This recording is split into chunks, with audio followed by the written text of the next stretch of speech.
The house was quiet that Thursday morning in a way that felt almost staged.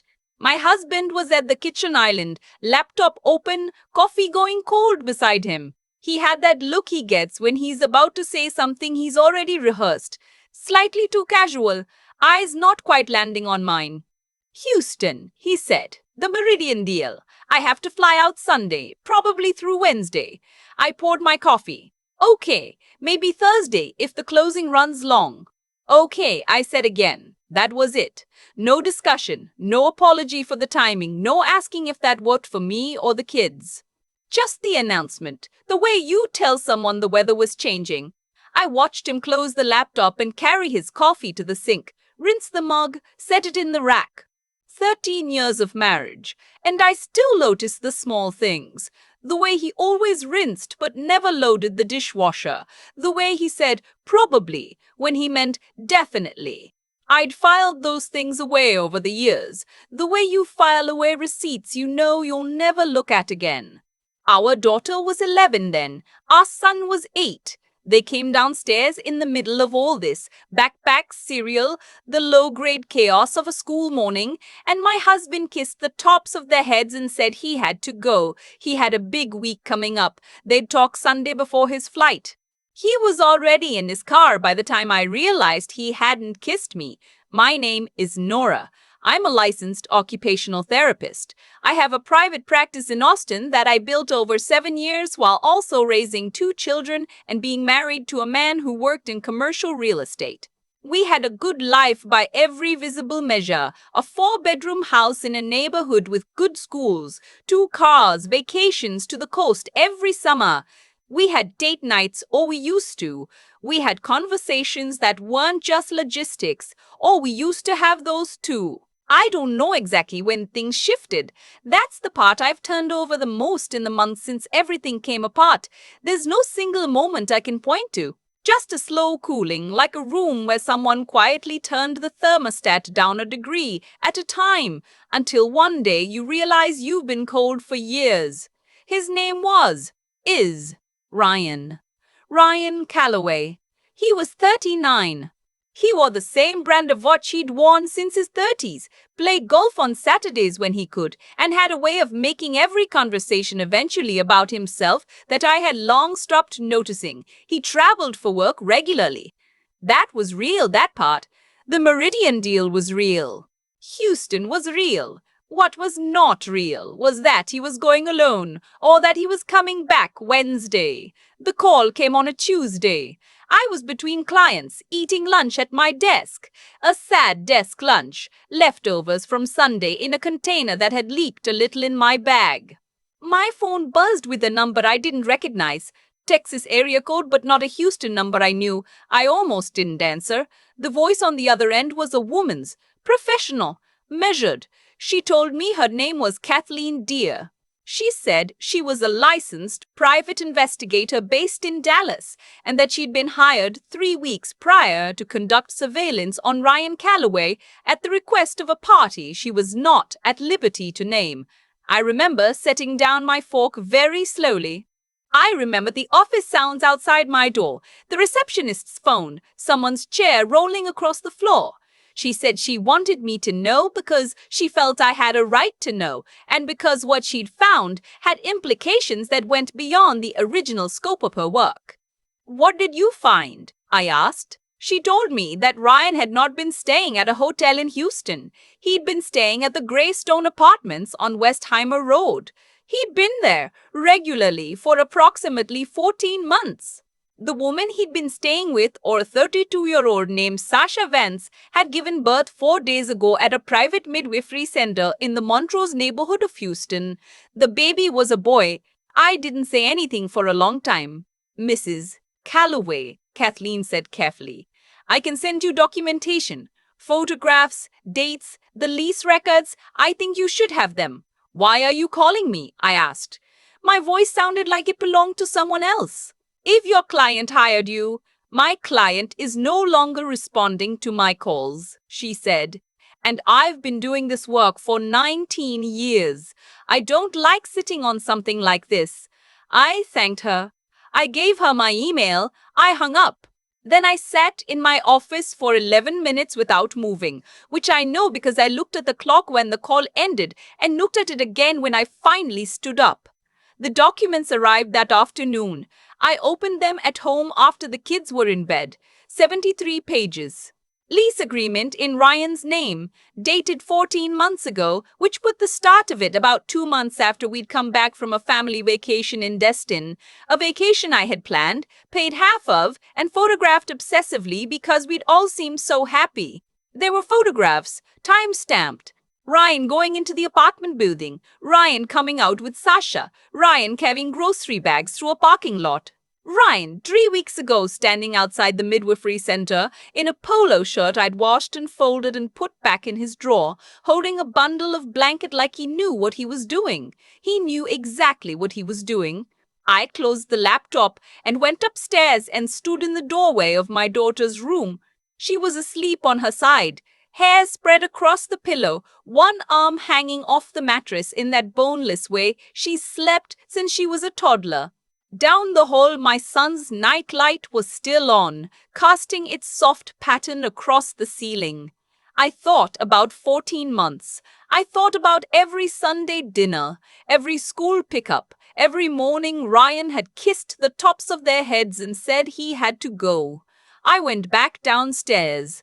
I made tea. I didn't drink. And then I called my sister. My sister's name is Becca. She's 4 years older than me, a family law attorney in San Antonio, and the person I call when I need someone who will not tell me to calm down or look on the bright side. She picked up on the second ring even though it was almost 11. I told her everything. She was quiet for a moment when I finished.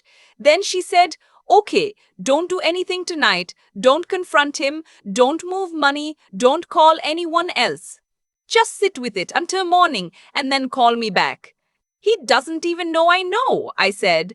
"Good. Keep it that way for now. That's actually an advantage." That word, advantage, stopped something in me. I hadn't been thinking in terms of advantage. I'd been thinking in terms of survival, of how to breathe through the next 10 minutes. But Becca had already shifted into a different gear, and something in me followed her there. "He gets back Thursday," I said. "Then you have 2 days," she said. "Use them." The next morning I called Becca back at 7 and we talked for an hour and a half. She walked me through everything I needed to understand. Texas is a community property state, which meant that assets acquired during the marriage belonged to both of us, which also meant that money spent on a girlfriend's apartment, a girlfriend's prenatal care, a girlfriend's expenses for 14 months was marital money that had been diverted. That was legally significant. That was something a forensic accountant could quantify. She also told me that Ryan would have a legal obligation to establish paternity for the child in Houston, and that once he did, his financial picture would change considerably. Child support potentially, which affected what was available for our children. "You need a family law attorney in Austin," she said. "Not me. I'm your sister, and I'm too close to it. But I know who to call." She called. By noon, I had an appointment at 2 with an attorney named Grace Obi, who had a reputation in Austin family law circles that Becca described as someone you want on your side before the other person knows there's a side. I liked her immediately. She was calm in a way that felt like intention rather than indifference. The calm of someone who has sat across from a lot of people in a lot of pain and learned that the most useful thing she can do is think clearly on their behalf. We talked for almost 2 hours. She asked good questions. She took careful notes. At the end, she told me what I needed to do in the next 48 hours, and I did all of it. I want to be precise about what I did and what I didn't do, because I know how these stories can sound. I didn't hide assets. I didn't move money to accounts Ryan couldn't find. What I did, on Grace's specific advice, was document everything. I photographed every financial account, every statement, every joint asset. I pulled our tax returns for the past 4 years. I made a list of every account I could access, every property, every investment vehicle. I handed all of it to Grace and let her tell me what was mine, what was ours, and what had been quietly redirected. I also, quietly, enrolled both kids in a therapist's practice that a colleague had recommended. Just an initial meeting, framed as a check-in. I didn't tell them anything yet. But I wanted someone in their corner before the ground shifted. Ryan came home Thursday afternoon. I had dinner ready when he walked in. Pasta, salad, the kids' voices overlapping at the table. He seemed relaxed. He looked tan. He'd brought the kids chocolate from the airport, which he'd never done before, and I watched him hand it to them and ruffle our son's hair and thought, he feels good about himself. He thinks he handled something well. How was the trip? I asked. Long, he said, but productive. The Marian deal is solid. Good, I said. He ate 2 helpings of pasta and told a story about his flight being delayed and asked our son about a baseball game he'd missed. He was charming in the way he could be when he was in a good mood, present, funny, easy with the kids. I watched all of it from what felt like a very long distance. That night in bed, he fell asleep in under 5 minutes. I lay next to him until I heard his breathing level out. Then I moved to the edge of the mattress and stared at the ceiling for a long time, thinking about my children 2 doors down, and about the baby boy 400 miles away, and about what kind of woman I wanted to be on the other side of this. I told him on a Saturday morning, 2 weeks later, after the kids had left for their Saturday activities. I didn't yell. I didn't cry, though I'd done plenty of that alone in the bathroom over the preceding 2 weeks. I sat across from him at the kitchen table, and I told him I knew about the apartment on Westheimer Road. I told him I knew about Sasha Vance. I told him I knew about the baby.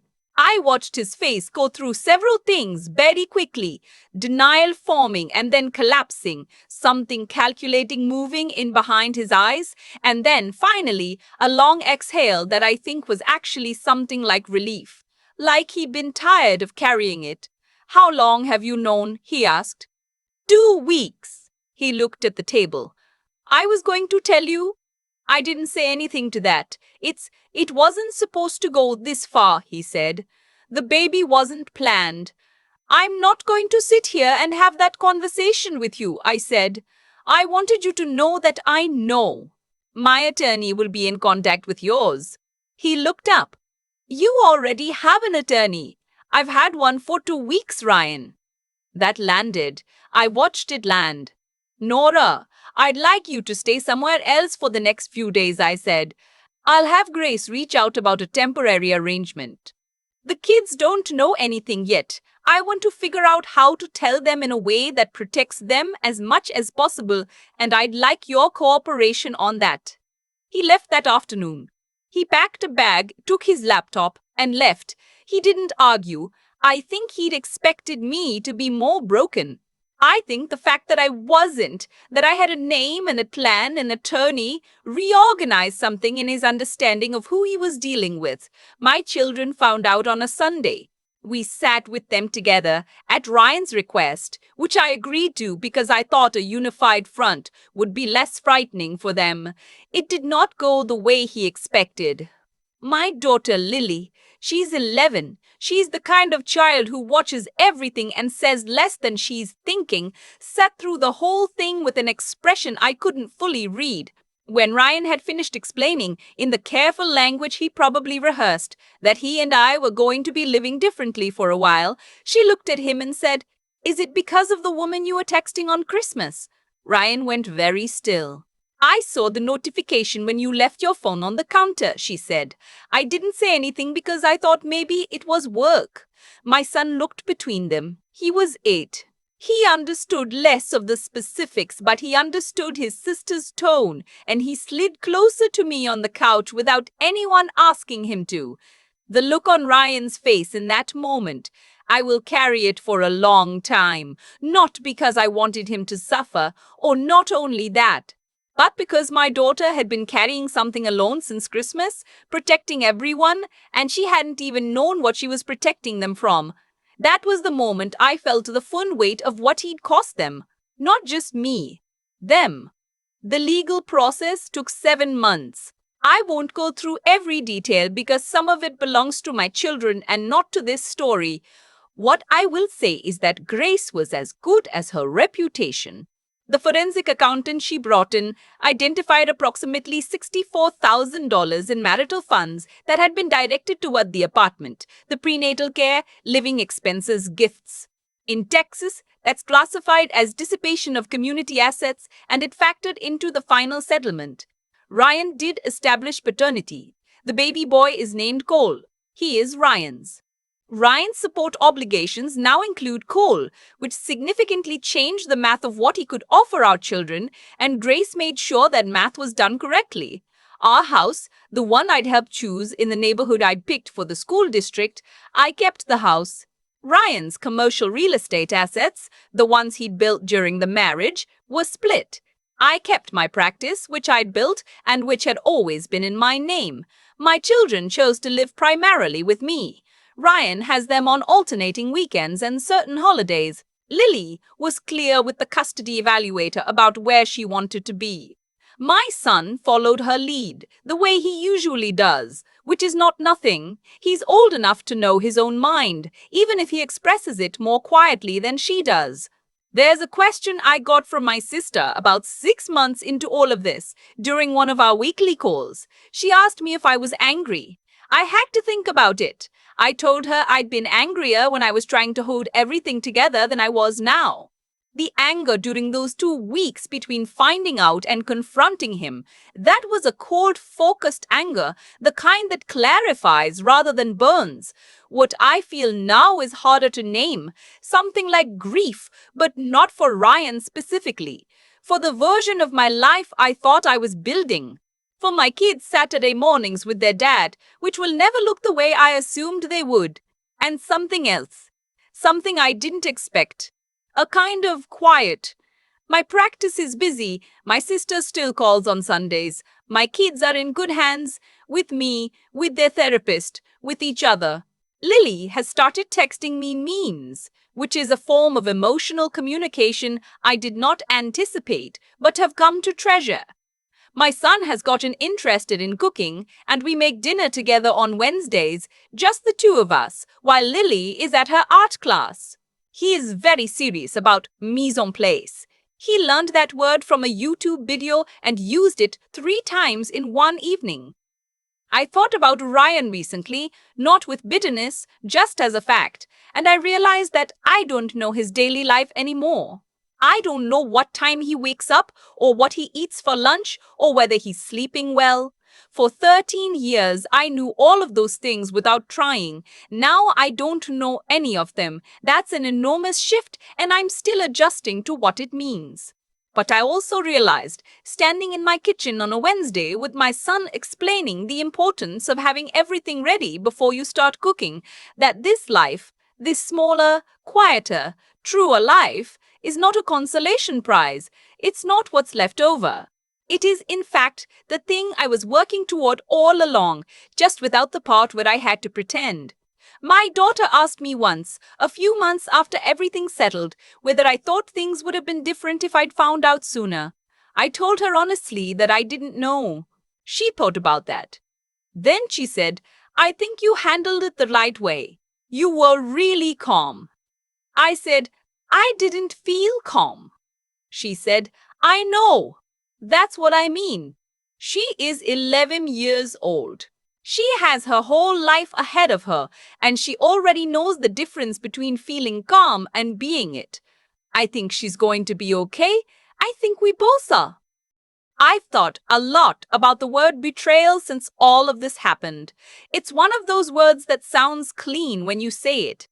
2 syllables, a clear meaning, but the reality of it is nothing like the word. It's not a single moment. It's 14 months of Tuesday mornings and Sunday dinners and school pickups and a husband rinsing his coffee mug and saying probably when he meant definitely. It accumulates, it compounds, and then one phone call rearranges everything you thought you understood about your own life.